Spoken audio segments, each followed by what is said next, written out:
Do I really need to make another video that's telling you how sugar is fucking bad for you?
Well, Doctor Lustig is back at it. Here we are again, watching a brand spanking new, like I literally just watched the live stream from UCSF, and the title of the video was Foodgate. And, you know, it's basically goes over kind of a snapshot of where we are at with things. Currently in 2018, which is nice to kind of keep up with where we're at. I have some opinions to share on the subject of where we're at with sugar in this current, based on my observations, both from people who talk to me through the channel, through my own personal experiences, through people I encounter out in the wild who are eating shit tons of fucking sugar still, despite all of this. You know, and what does it mean for us? What are the things I agree with from this? The link to this will be in the description. I'm only going to play a small snippet of it.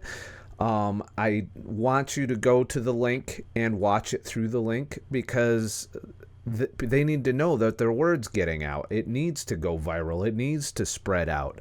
You can also find this on the ScottTheTruckDriver, webpage or Facebook page. Because I posted right away that I was watching it and kind of was hoping for some real-time commenting, but nobody was really.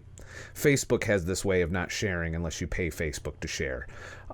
So there's that. You have to be actively checking Facebook, I think, to even see the shit I post on there, which is making me reevaluate my relationship with Facebook. But sugar, we know it's bad. We've got proof it's bad beyond epidemiology. We've got proof clinically it's bad. We've got scientific controlled studies that it's bad, which he goes over some of the new studies that he was a part of during this lecture. And this lecture was comprehensive on the case against sugar. You know, there were some gaps, you know, in the information. It seemed like particularly Dr. Lustig's part of it was rather kind of rushed. I'm used to seeing a lot more detail in his things, but the Q&A after the lecture had a lot of nice tidbits of information, and there were some significant nuggets of information, one of which I'm going to share with you right now, is that the sugar industry did a study on, and I didn't know this, on sugar and how it's metabolized in the body and how the body deals with it. And one of the studies they did is that sugar can be fermented in the small intestine, like you drink a soda. It can be fermented directly into triglycerides in your intestines before it even gets to the liver. I always thought I had to go to the liver first to become, fat. Turns out you're making fat before you even get it into your fucking body. You know, there's a lot of other things that happen in your gut microbiome that, in addition to that, the whole fermentation process is providing food vitamins, minerals, all of these things that you get as byproducts of the bacteria in your gut eating are flooding into your body. That is why we're just scratching the tip of the surface, the tip of the surface of the gut microbiome and its impact on our health. And I don't claim to know a lot about it, but I do know it's there. I do know it's significant. And I do know that there are several philosophies that are kind of at war on the microbiome front and the fiber front in general. The carnivores are telling you can clear all that shit out. You know, they're telling you don't need fiber if you're eating just meat and fat. Turns out we use 99.9% of the meat and fat we eat. There's not a whole lot left over to come out the other end. And it's interesting. I'd like to see this war of science come to a head, and I'm going to do my own self-experiments in this department. You know, how often do you shit when you're a carnivore then? What's that shit made of? What is your microbiome doing when you eat only meat? Are you building bad gut microbiome by only eating meat and killing off all the good shit? These are questions I don't have answers to that we need to address. And the reason I bring up the fiber thing is Dr. Lustig is a big low glycemic guy. Whole foods, you're going to be fine as long as you eat whole foods. You need lots of fiber and shit. Fiber means you're feeding your gut microbiota, and you know, that's where him and I diverge a little bit. And there's other things in the realm of nutrition that he hasn't really researched that I kind of have because I've had to, you know, in terms of what plants are healthy for us, what whole foods are healthy for us, and which ones aren't, because not all whole foods are created equal either. There are some whole foods that are detrimental to our health, and I've come across evidence of that. There's a case to be made for micronutrition and how that breakdown changes based on what we eat.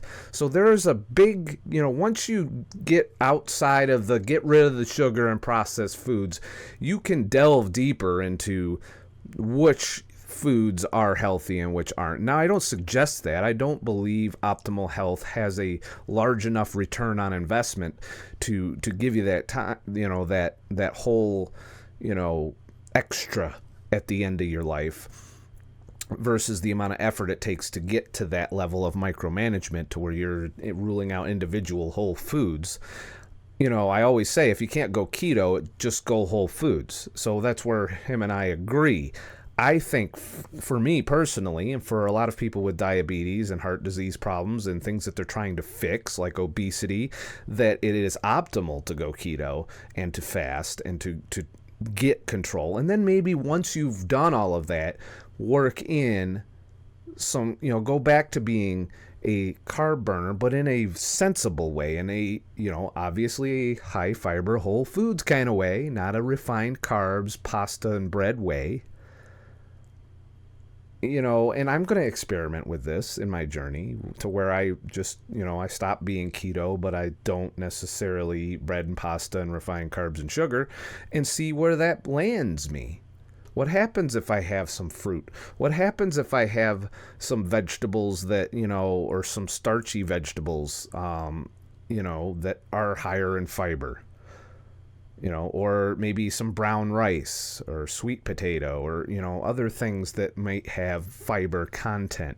What about potatoes in general? That's kind of in that little gray area. It's right in the fucking veins with the glucose, you know, and I'm curious about it because we have had tubers in our diet for a long time, you know, but it's a matter of that, you know, of the getting into the minutia. But for most people, they're not ready to go there. They're not ready to get that deep into this. And I get a lot of people on my channel that want to dive right into that fucking micromanagement of your diet. And you don't really need to go that deep.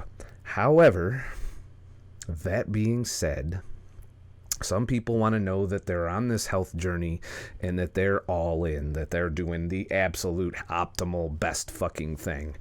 And they're driving themselves insane trying to figure out exactly what that is, because there is so much saturation of information, some of which is contradictory, some of which will cause you to go down rabbit holes that you don't really need to go down to be healthier. You know, I've straddled that line a little bit, the optimal health versus just the basic health line, and my numbers are good. He goes over the triglyceride thing, he goes over the blood lipid profile, he tells you which biomarkers to look for fatty liver. You know, I think ADL or whatever it was is one of the things that you guys brought to my attention that I'm good on, which means I'm good on fatty liver, which I can buy. I lost a lot of inches in that realm.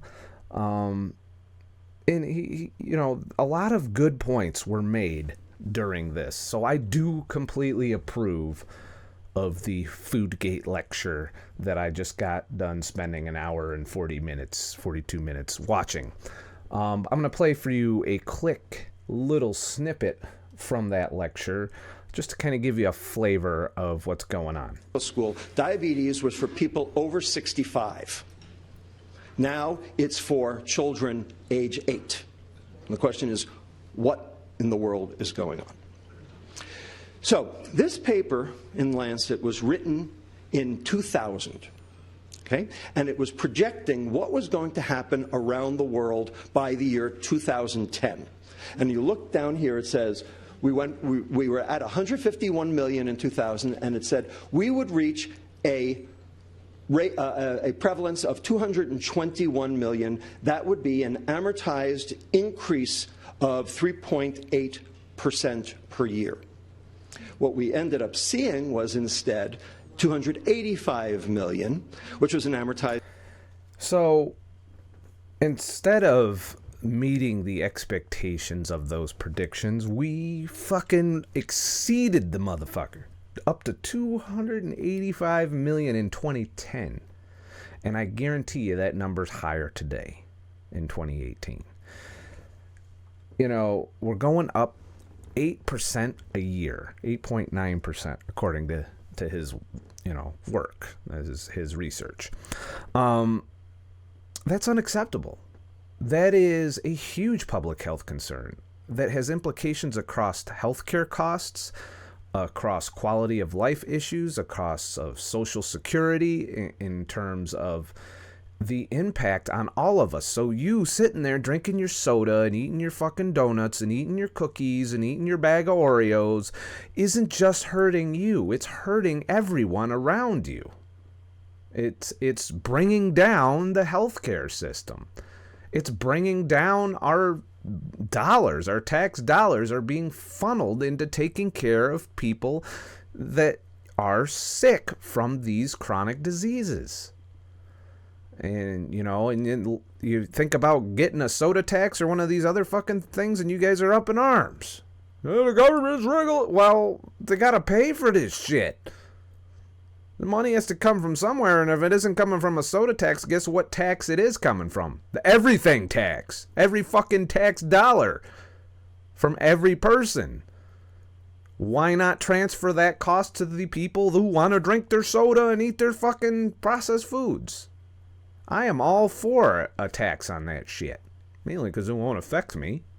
And B, it'll lower the amount that I have to pay in my tax dollars for healthcare of preventable chronic disease that could just be avoided by not eating that shit, as I've proven in my own journey and in the journey of many people who follow this channel. You know, we got to come to a point of accountability here. You know, it's not just limited to our own personal health. This is a societal health problem. This is a worldwide health problem. And there is a concerted effort to stop this fight, to reduce and eliminate sugar consumption, to reduce and eliminate processed foods and refined carbohydrates. And carbohydrate without fiber, and I do agree with this statement, by Dr. Lustig that he's been preaching for quite a while, that when you take your carbs with low fiber, you are not being healthy. It is going to cause problems on multiple levels. And they go over that quite well in this presentation. So this is definitely a must watch if you're looking at why you need to do this shit, why you need to go keto, or at the very least go whole foods. You know, we can get into the vegan versus keto, you know, meat's bad. And consequently, he makes a big statement during this that I have not heard from him before about red meat, particularly red meat fed from corn. And I can't agree that meat is probably less healthy than grass-fed meat in terms of omega-3 versus omega-6, that kind of issue. Not to mention the antibiotic thing and all kinds of other, you know, where you're getting down into that micromanagement realm on whether or not these things are going to have drastic impact on your health span. And, you know, I disagree a little bit with the urgency he attacked red meat during this. He didn't attack all meat, by the way, and he did talk shit to the vegans at one point as well, which was awesome. But, you know, there is a middle ground here. You know, I believe keto and fasting are the best for me. But I would say you can get most of the way there on a whole foods diet with no bread, no pasta, no carbs with low fiber, no starchy shit, you know, probably avoid the white potatoes and white rice, I would say, and eat all of the healthy fiber-rich carbs that you want. And he goes over a little bit some of that. Now, there's some micromanagement that can be done in that area as well in terms of which plants are good for you, which fruits are good for you, which are bad for you. And I do realize that there are some fruits that I feel should be disqualified in the fruit game. You want low glycemic foods. You want high fiber, not just to worry about the need for fiber, but to gum up the works and slow the absorption so you don't overwhelm your liver with fructose if you're eating fruit, and you don't overload yourself with carbs to the point where you spill over your glycogen storage because you're slowly absorbing it. Your gut bacteria is eating the shit because it's stuck in your fucking intestines. It can't get through the fiber to get into your liver, to get into your body, so it doesn't fucking make it. And when you eat high fiber foods, that theory does hold water that you're not absorbing all of that food. Some of it is going to feed your gut microbiome. Some of it's going to just come out the other end because it couldn't get through. So I can understand where he's coming from on the fiber thing. And if I were to go whole foods instead of keto, I would probably stick to that tenet. You know, I like pasta. I wish I could have pasta. I know it's bad for me. But at the same time, it's good to know that if I want to be a carb burner again, that there is a way that is moderate enough that I might retain most of my benefits that I've gotten from being keto and fasting. I'm going to explore that at some point. I'm going to do a challenge or a test where I try and eat the way he's talking about, on the low glycemic, you know, side of the house. But still eat a lot of ketogenic foods too. Try not to eat them at the same time, obviously. But it's a wonder, is there a balance? What would a balanced whole foods diet consisting of healthy fats, healthy proteins, healthy fruits, and healthy vegetables, you know, low sugar vegetables, low glycemic load, you know, lots of fiber. What would happen if you ate a diet like that coming from where I'm at, as far as being keto adapted, fat adapted, been fasting, got myself from obese down to normal, and, you know, pretty much healthy, perfectly healthy according to the blood tests. And, of course, no symptoms, no medications at 42 years old. You know, I'm wearing that like a fucking badge of honor because I know plenty of people my age who are heavily medicated and spending tons of money on medications. And I am proud to not be a member of the healthcare fucking hamster wheel that most people my age are already in. I hear it all the time. Going to the doctor for this, I'm on this pill, I got this problem, I got that problem, I got this problem, I got that problem. And I got lucky, but I was on my way.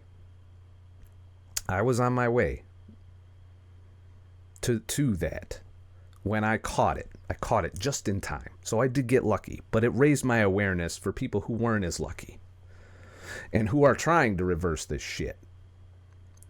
And part of it is reversing your paradigm, your way of thinking about diet, about all the shit that you've been doing your whole life. So I don't want to take up too much of your time with this particular video. I want you to go to the description and watch this presentation. And while you're at it, if you're intrigued, go deeper into the sugar issue. Also in the description will be Sugar the Bitter Truth. It's a classic. You know, go look at the evidence against sugar. It's very compelling to the point I've quit it. I was a sugar addict, like many people I'm surrounded by. Sugar is in all kinds of shit. It has 72 names. It is fucking bad for you. Bad. With a capital motherfucking B. Bad. There's no rationalizing it into your diet. There's no, oh, I can just burn it off. You're going to be just as unhealthy, but all but thinner. But you're still going to have problems if you're eating lots of sugar. I don't care how much fucking time you spend in the gym. It's not going to fucking fix it. It's not. Sugar is bad for you. You know drinking's bad for you too. You still do it. But at least that'll stop you after a certain period of time. And then you'll start up again the next day. You're going to be just as unhealthy as a drinker. And some people do both. They drink almost daily, and they eat sugar almost daily, if not all the time, if not all day, every day. And then wonder about how they ended up in their 50s and 60s on a smorgasbord of pills with tons of doctor's appointments. That is, if they don't fucking drop dead first. Wake up. You gotta wake up from this shit. I did. And I get browbeat by people who haven't woken up yet. And I just want you to wake up. And so does everybody at this little speech, that, you know, this event at UCSF. We all want the same things. I want the same things that Dr. Lustig wants. We might disagree on some of the modalities to get there, but overall, we both want the same thing. We want diabetes gone. We want obesity gone. We want heart disease gone. We want metabolic diseases gone. We want fatty liver gone. We want insulin resistance, a thing of the past. And just leave us with infectious disease and, you know, getting hit by a bus. Those are things that we, you know, can't do too much about. I mean, there's arguments to be made in those realms. But for now, chronic disease, metabolic syndrome, diabetes, heart disease, cancer, these are all diseases that we can reduce or prevent through diet. And one of the biggest offenders in the realm of diet is sugar and processed foods. Without a doubt, there is no diet that should consist of sugar and processed foods. So if you're on a diet, and it's a low-calorie, fucking low-fat, blah, blah, blah diet, and it has sugar and processed foods, all but in moderation, then you need to evaluate your health, because you are maybe just going to get some short-term weight loss, which goes away the second you fucking add all those calories back in, that you're going to spend all this time in the gym managing your shit, and the fact of the matter is you are not addressing the root cause of your problem. You are addressing the symptom. You're taking cough medicine when you have a cough, when you have the cure for the common cold right in your fucking face. You know? It's an analogy. We don't have the cure for the common cold. But we have the cure for this. We do. I'm living proof. I have thousands of people on my channel that are living proof. There are doctors like Dr. Fung and Dr. Lustig himself who have thousands of patients that are living proof. You got Dr. Westman, Eric Westman, who has tons of patients that he's treated over 25 years that are living proof of this. And yet motherfuckers still want to argue this shit. I get it all the time, mostly from vegans nowadays, which is why I'm so hard on the motherfuckers. And, you know, we got to wake up. You know, we ought to get on the same page. Even you fucking vegans. We got to get on the same page on what the real problem is. Sugar and processed foods. And vegans are just as guilty of that processed food sugar shit as anybody else. And, you know, healthy whole foods should be the worst carbohydrates that you eat. No bread, no pasta, no cereal, no granola, none of that shit. Stay the fuck away from the bread and pasta and wheat and all that shit. There's not enough real fiber in there to do the job. Not to mention all of the problems with, you know, that I've had to start exploring in terms of Roundup and GMOs and that kind of stuff that's going on that has been brought to my attention, that I'm working on, by the way, for the person that submitted that. You know, leaving all of those problems with wheat aside, just getting down to the base facts that refined carbs, processed foods, and sugar are the worst things anyone can do for themselves. There is no requirement for any of those foods. They are devoid of nutrition most of the time. They are causing more problems than they're fixing. They do not satiate you. They do not make you feel full. They do not address hormonal problems. They do not prevent diabetes. In fact, they cause them or exacerbate them. And we just need to wake up to that as a society, not just as individuals. This is the first step. We're learning this shit on our own to fix ourselves.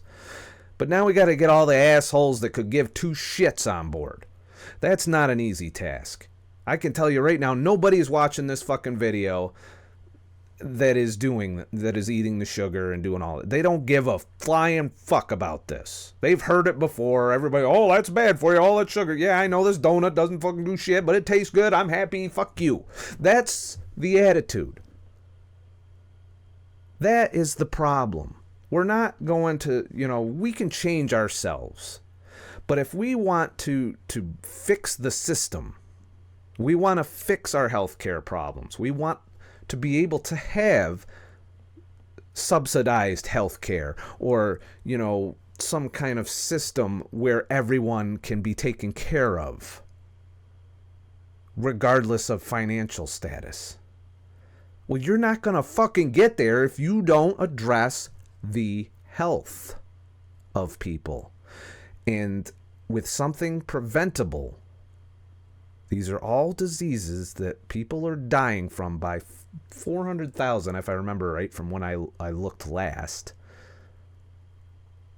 You know, all preventable. And that's just from the deaths. We're not even going over the people that probably live a normal lifespan, but have a 20-year fucking treadmill of pills and doctor's visits and astronomical fucking healthcare costs. We're not even addressing that. I don't even think that's quantified anywhere in any surveys. So keep all of that in mind when you watch this. Also, a few other things I wanted to touch on where I did disagree. I, of course, disagree on the red meat thing. Yes, red meat, corn-fed red meat is bad for you. It does cause problems. He links it to insulin resistance. That study that he cites for that is a vegan-funded study, by the way. And, you know, so I can't get on board with mainly because I've achieved my personal health results despite eating red meat quite a lot throughout my life, not even just during keto. It wasn't until I removed the carbs and sugar that this became a problem, and I've never been a huge consumer of vegetables. Even currently now as a keto, I do consume more than I used to as a standard American dieter, but red meat has been a staple throughout my life, and that's, if anything's remained constant in my diet, it has been red meat. Yet I've reversed all of these markers that were starting to slide in the wrong direction, despite no change in my red meat consumption. So I disagreed with him on that point that he makes during it. What were some of the other points? He comes out pretty hard on artificial sweeteners as well, and he does acknowledge that we aren't there yet on proven long-term studies. They do, and I agree with the packaging of dextrose and maltodextrin and all of these forms of glucose, which are often packaged in Splenda and sucralose and other artificial sweeteners as a bulking agent. That, of course, is not something you should do while fasting or any of that.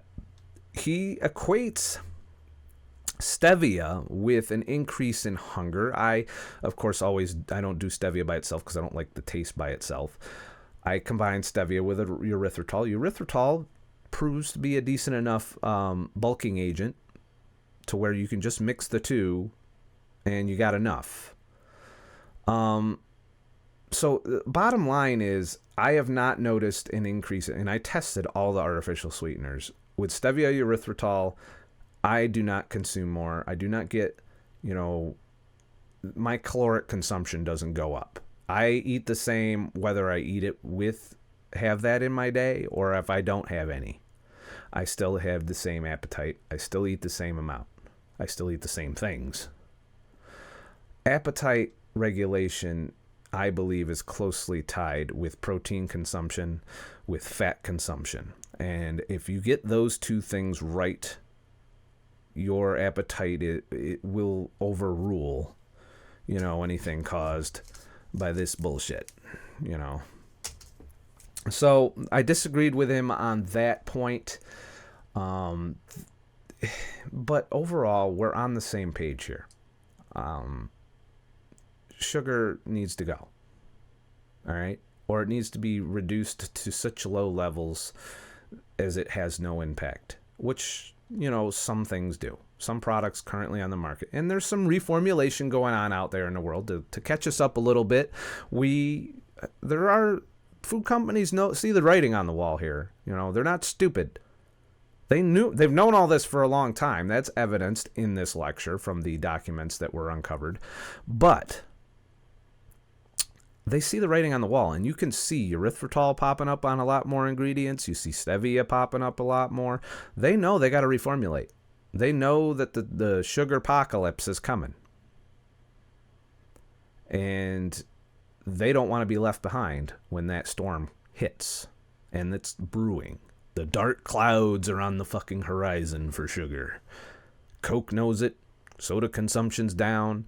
We're starting to galvanize the response of people who are tired of being sick, tired of being, it's growing. It's a movement, grassroots movement that has been growing since I started my journey, since before I started my journey. I just kind of hopped on the train at the right time when we're the most sick, where we're the most obese that we've ever been in human fucking history. Think about that. This is the worst we've ever been. Let's do something about it. And you can start by watching this shit. But what the fuck do I know? I'm not a fucking expert. I'm just a fucking asshole. Please like and subscribe for more shit. And I'll make more shit. If you found this video helpful and informative and it brought something to your life, go ahead and check out ScottTheTruckDriver.com. And in the link below, you can leave a tip in the tip jar to help support the channel and allow me to spend time making videos all day. Like, I literally have worked 14 hours today on the channel. So, yeah, there's that. And it's nice to know that I'm surviving and making a living while doing all of that work.